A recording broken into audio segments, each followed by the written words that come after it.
Astăzi o să jucăm Minecraft. Salut și bine v-am găsit!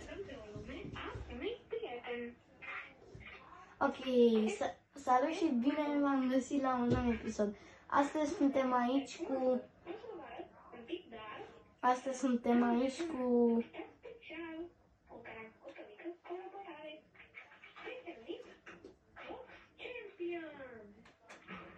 Salut și bine v-am găsit! Astăzi jucăm Minecraft împreună cu prietenul meu.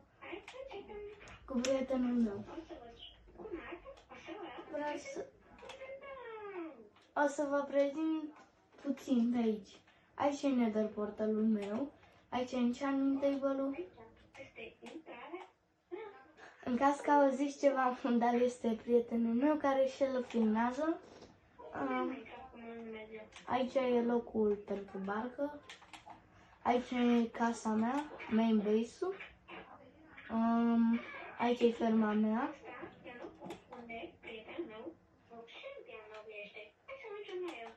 Și acum e barca mea, locul de relaxare, vi-l voi prezenta. Cred că vine și prietenul meu. Da, uite. Ok. Ah!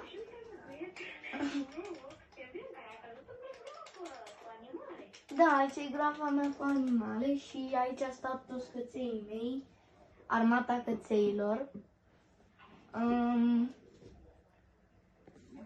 Ok.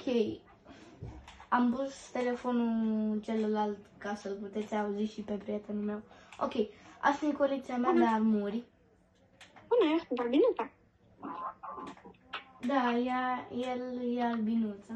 Așa îl cheamă și pe YouTube. Acolo e locul unde fac trade cu el, cu prietenul meu, aici e mina. Și aici ceva ce cred că i-ar plăcea mult, ferma de albinuțe. Preferata mea. Și aici sunt multe albinuțe. Miere. Da, nu. Eu sunt numit Denis. Da, îl cheamă Denis. Dar nu mare, ce mai faci? Și acum se apuce Nu miere. mare. Acum e locul unde trebuia să fie un frigider, dar că a scăpat. Și acolo e locul parca mea de relaxare. Unde am doi papagali. Adică albinuțele prietene mele. Lucruri. Și haideți să vă arăt acum casa lui Gabi. Și apoi o să mergem la barca lui. Ok, asta e barca mea cu papagalii mei. Nu-mi place să rud. Da, nu prea am lucruri pe aici, decât două bareluri. Ce faci?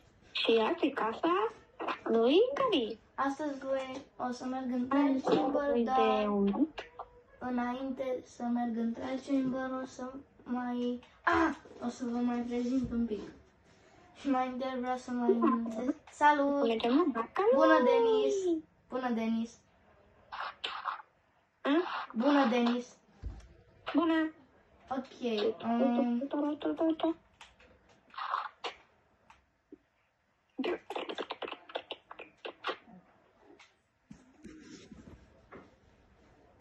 Ok, și acum probabil că nu o să-l mai auziți la fel de bine, că e mai departe. Și vreau să vă mai prezint și eu un pic. Am un pickaxe cu Fortune 3, am Breaking 3 și Efficiency 4. Sabie cu Smite 4, am Breaking 3 și Noble 3 și armura asta.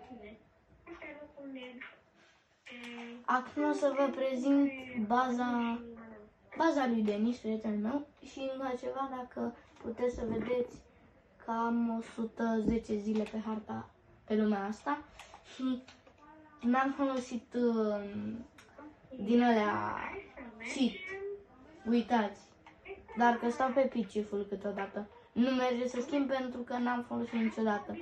Oh, și așa se numește lumea fără cheating, pentru că cam pe cealaltă am folosit un pic spectatorul. Oricum, mai avem un pic să ajungem la baza lui. În caz că m-a întrebat de ce am lava bucket, l-am trollat un pic pe Denis. Ăsta e satul lui Denis. Arată destul de tare. A făcut un perete uriaș în jurul satului.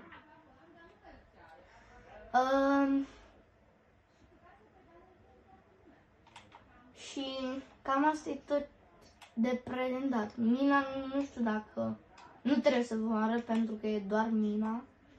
Eu sunt full diamond, am găsit și trimurile pentru că când am fost la minat sub satul lui Denis am dat de stronghold și sub trial chamber și n-am băgat, asta e un seed random. Știu că probabil nu mă credeți pentru că da, e super OP seed-ul. Asta e, cum arată tot.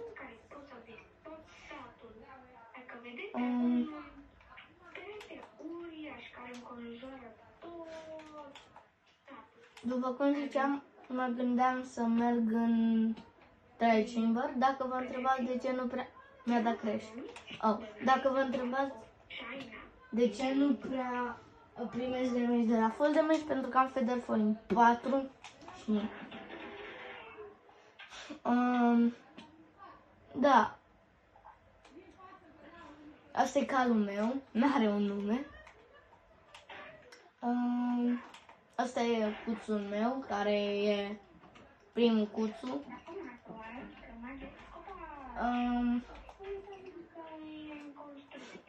Mă uit să văd dacă am vreo mâncare, ceva. Ca să pot merge în trial chamber. Stai. Ok, 7 diamante. Mâncare, nu. Hei,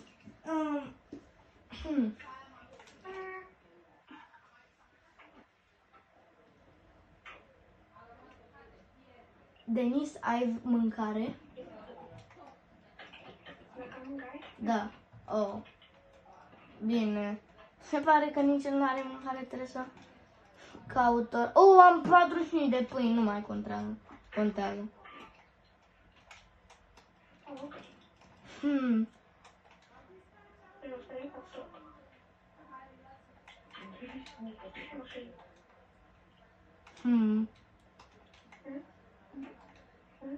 Ok.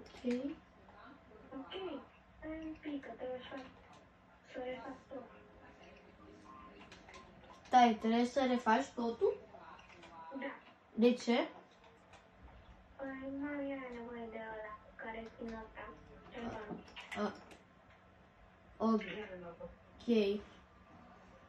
Și după cum ziceam, vom merge în trial chamber.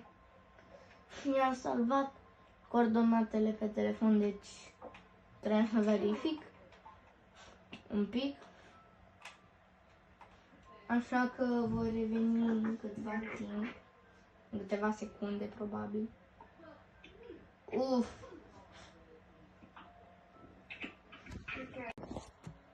Ok, am revenit. Nu o să pot să te aud pentru câtva timp, pentru că o să opresc un pic. Ok, Denis? Ok. Bine, și am revenit. Am făcut un pic ca să ajung jos, dar m-am terminat și am început să filmez pentru că pur și simplu am zis să reîncep. Pentru că acum să sperăm că nu o să mor. Ok. Chiar vreau să sunt curios dacă o să mor dacă mă arunc de acolo. Să sperăm că nu. Și ceva care o să fie interesant pe lumea asta, să-i și pun capcanele lui Denis. Hai să vedem! Hai să vedem! Și... jumătate de viață. Bine. Iron. Fortune. Bum, bum, bum, bum, bum, bum, bum. Mamă, cât iron! Doar 15 bucăți. Se vedea mai mult. Acum minez pentru trial chamber. Știu că la coordonatele astea cam că am văzut coordonatele pentru că mi le-am salvat pe... Oh, nu. Sper că n-au început să dea cu mașina vecinii. Oricum. Dacă au început, va trebui să opresc filmarea. Oricum. O să mai văd ce face și Denis. Denis? Denis? Da? Da. Ce faci? Păi, dau niște tipuri. Ce? Dau niște tipuri. Ca de la începător, la am jucat un pic, la am jucat și până la am jucat destul de mult.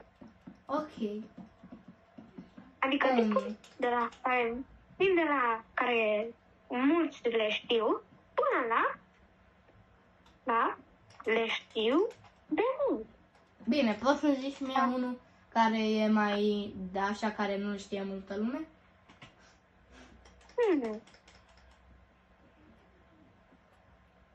Adică m-am gândit la unul. Oricum, ca să știți că mâine Am oprit filmarea. eu nu, deci da, și nu pot să opresc. Oricum, o să-mi opresc un pic microfonul ca să nu afli și tu acest lucru, decât dacă te uiți la video. Tu poți să reîncepi. Ok, am oprit microfonul ca să nu mă audă. Deci, Ce nu știe el este că mâine o să-mi fac o farsă și nu știu care va fi farsa, nu m-am gândit. Știu că o să împinge să moară, poate că o să-l fac să cadă până jos. Nu știu, ar fi amuzant. Am uitat de ce m-am urcat. Bine, o să mă duc înapoi. Mi-e frică un pic să cad. Ok, asta cred că m-a salvat. Mi se pare destul de OP Feather Falling-ul. Cred că pot să-mi reaprind ca să... Cred că am dat de trial chamber. Da, am dat... Ok. A revenit Denis. Am dat de trial chamber. E mai sus decât trebuia să fie, adică am ajuns mai devreme la el, mi-a mai rămas un stack de scări. O să-l folosesc. Ce? Ok, acum o să fur tot ce găsesc în trial chamber. Oh, nu! Denis, ai cum să-mi dai și un bundle? Un bundle? nu cam am dar și nu știu bundle-ul. Ai un bundle. Da, dar nu știu unde e. E în chestul în chestul ăla principal. Știu eu. Chiar am nevoie. Ok, o să fur tot ce găsesc. Orice poțiune, orice găsesc. Nu, ui. Mi-ai aruncat bundle-ul? Păi, să-l iau. Nu până așa.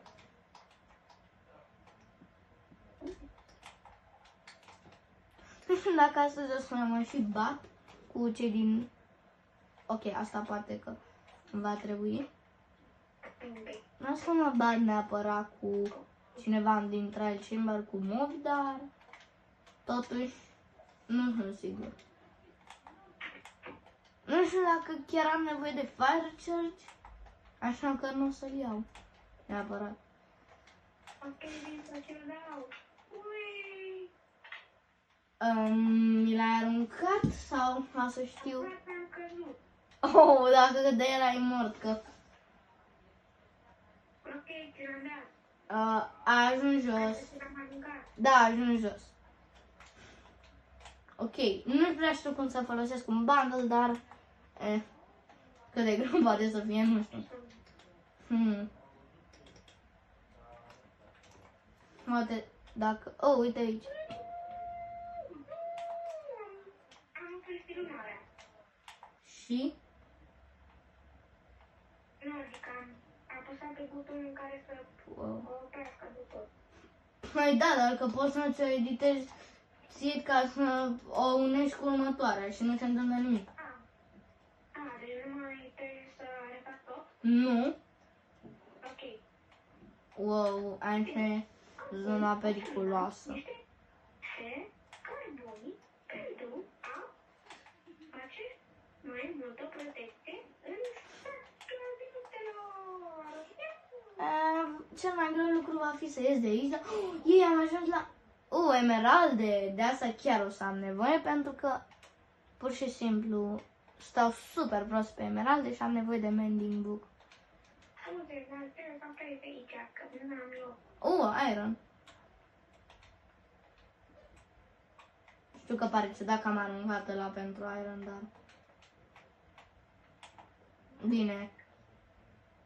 O să folosesc Flint stilul ca torțe, pentru că eu nu prea văd fără torțe în mină. Cred. Ok. No way că mi-a dat asta. No, care sunt șanse? Mi-a dat o cheie de trial chamber dintr-un chest random. Bine, hai să mai vedem ce-mi pică. Totuși o să bag un pic mai departe. Ok, Iron.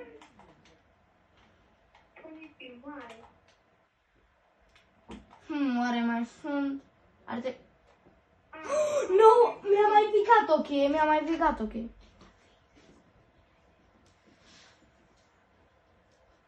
Așa ți m-am culcat net, aș fi tu.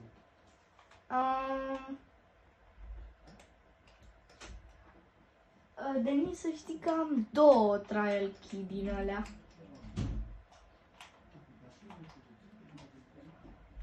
Emerald! Iron! Stai, cred că mi-ar trebui săgețile. Nu le iau. Denis, tu ce mai faci? Nu mai vorbești deloc? Nu știu. Acum nu filmez pentru că trebuie să mai scot din astea. Fiindcă nu mai am locul unde să mai filmez.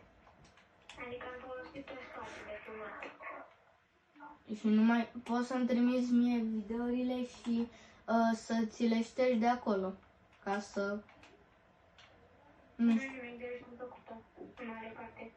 Ok, mi-a mai picat emerald. Să umplem satul cu torte. Bine. Am făcut un pic din asta. Și mai multe emeralde. Scuze, mama. What? Ok, aici... ok. Emeralde, mamă, dar... Ok, dar ce... Aici, dacă nu mă înșel, e apă, nu, trebuie să acopăr. Poate mă și duc înăuntru. Sper că nu... Why can't De ce nu pot să... Ok. Gata, acum ar trebui să... Pot să... Intru, ok. Știu că e super periculos ce fac, dar... paturi! Nu știu ce pot să găsesc pe aici. Bine, nu! Asta mă ne... Și n-am keep inventory, deci asta e rău. Ok. Acum pot să mă reîntorc. Pentru că... Mi-a dat crash? Ok. Denis, tu acum filmezi? Nu, că stai un pic, că trebuie să fac de ceva. Ok. Haide, mami, nu te înneca. Ei! Nu. Ok. Nu știu de ce cautai. Ok. N-am fost totuși degeaba. Cred.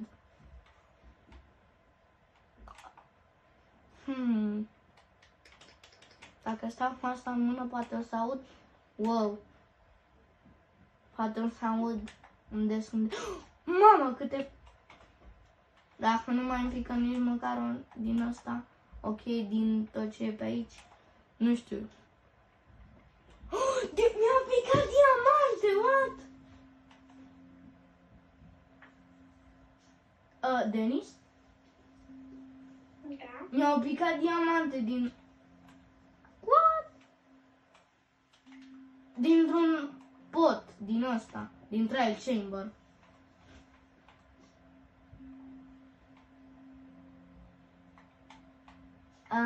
Mai auzit? Am zis că mi-au picat diamante dintr-un...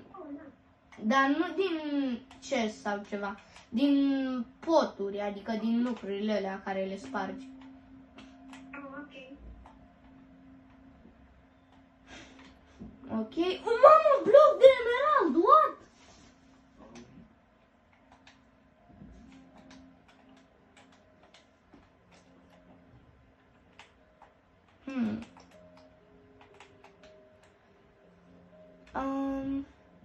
Aici ar fi ceva? Ce ai? What? Oh, nu! Da. Oare mai găsesc? Oh, uite. Am nevoie de emeralde, pentru că știu cât de scump e un mending book. Oh, efficiency 3. Oh, torțe, chiar aveam nevoie. Oh, am uitat că poate căra doar.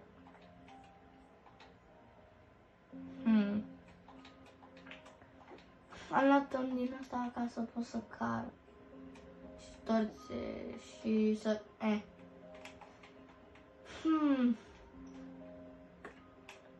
Știu că pare foarte plictisitor ce fac și nu zic că nu e, dar totuși filmez că n-am mai filmat de mult și... Da. Ce este aici de obicei? Da. Bă, dar de ce atâta miere?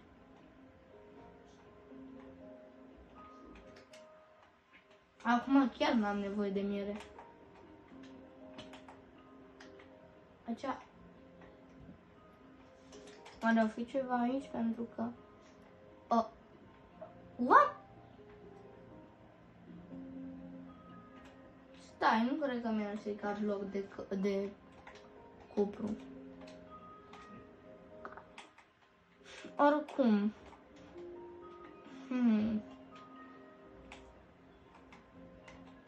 Ce-o fi sus? Wow, ce deștept am fost la faza asta. Denis, tu nu mai filmezi? Cred că... Acum trebuie să-și termin din aplicație, că dacă nu șterg din ele, pune-le nici nu le pot. Emeralde, miere și golden carrot. Păi, nu cam pot să filmez, că e... Ok, acum mai trebuie să găsesc încă din asta, pentru încă următoarea cheie, pentru încă o cheie, dar, chiar aș avea nevoie de ceva, dar dacă mă înșel aici ar trebui să fie una, nu?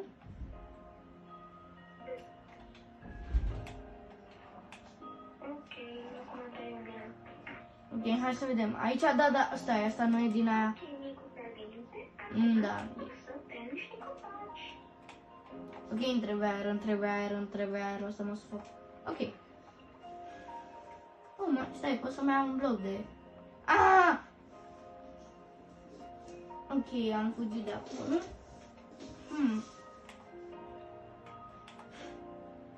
Chiar îmi trebuie încă un din asta, pentru că... Vreau, dar...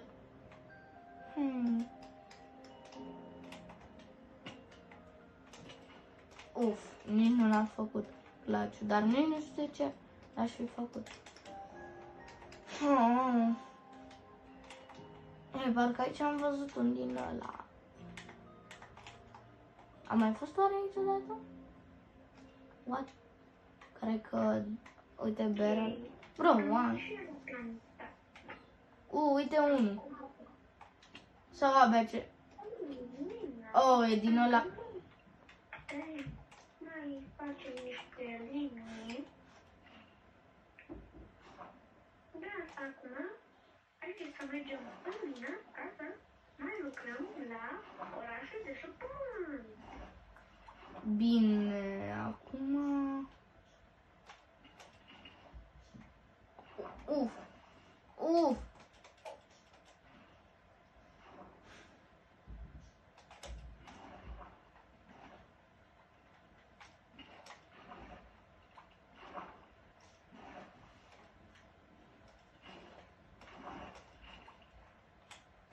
Ok, acum chiar vreau să caut un din ăsta. Știu că nu pot să primesc ăla de mace. E un impostor. E un impostor de câine. De ce e acolo o găină, nu știu, între câini? Poate că pot încerca. Mâncată de câini. Bă, da. Totuși, cred că o să încerc să mă bat cu măcar unul. I-am ajuns. Dar nu mai reușesc.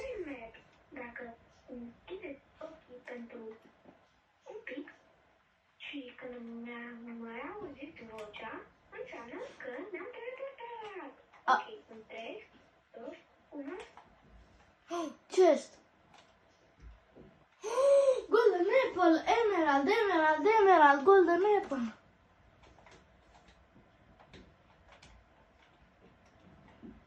Ok.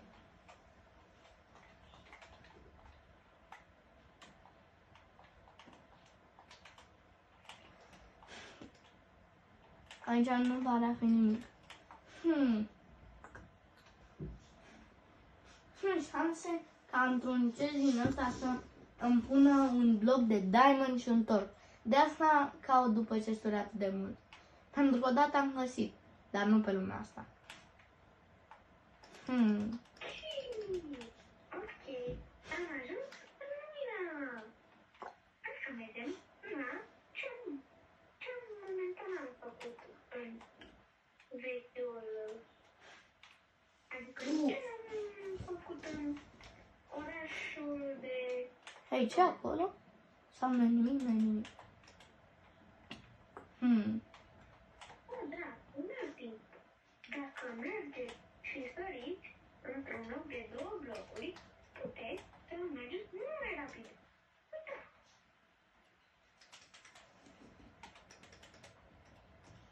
Am căzut la ura. Ok. Unde mai e un din ăsta? Oh, splash of poison. De pom. Oh, nu. Asta e locul cu farmeșurile. Cred că știu la ce o să folosesc acest. Știu la ce o să folosesc acest poison. Piatră. Hihihi. Cred că știu la ce o să-l folosesc. Ok. Haideți acum să începem să construim.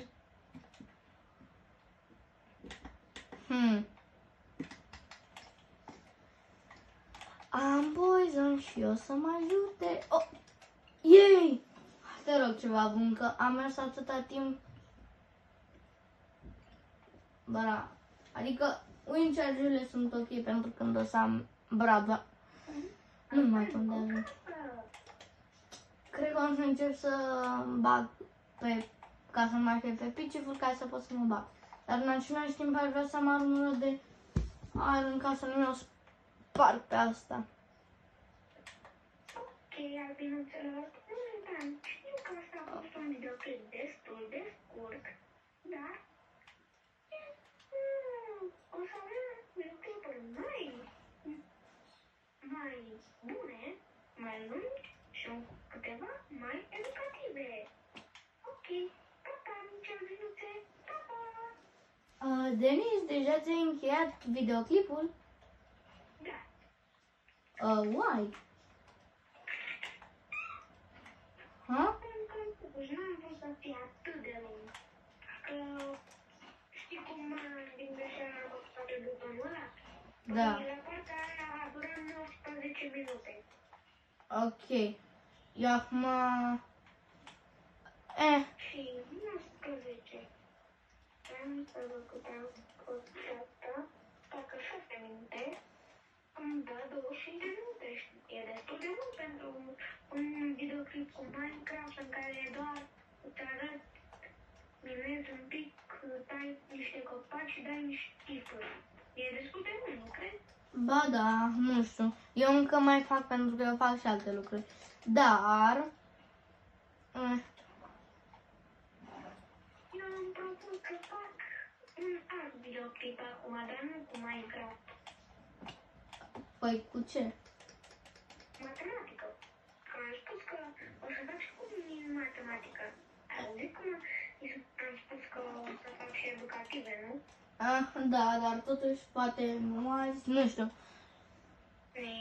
Că asta Bine, eu îmi voi opri microfonul și nu știu să... Ok, Denis s-a pus să facă un video mai educativ pentru că el face și lucruri mai educative.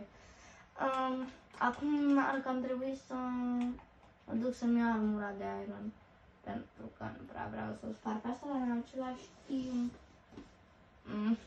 nu știu. Depinde că poate nu sparg, dar nu vreau la scheletoni, că sunt enervanți. Dar aș vrea dacă sunt aici wind, din alea cu wind, bla, mobii ăia.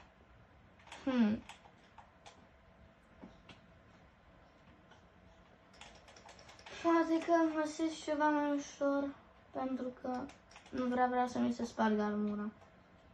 Oh, dar cred că am nevoie de lucrul ăla ca să fac, să-mi dea cheie mai bună. Cred că cam aici se va încheia videoclipul. Următorul o să fie unul în care îi voi face o capcană prietenului meu pe lumea asta.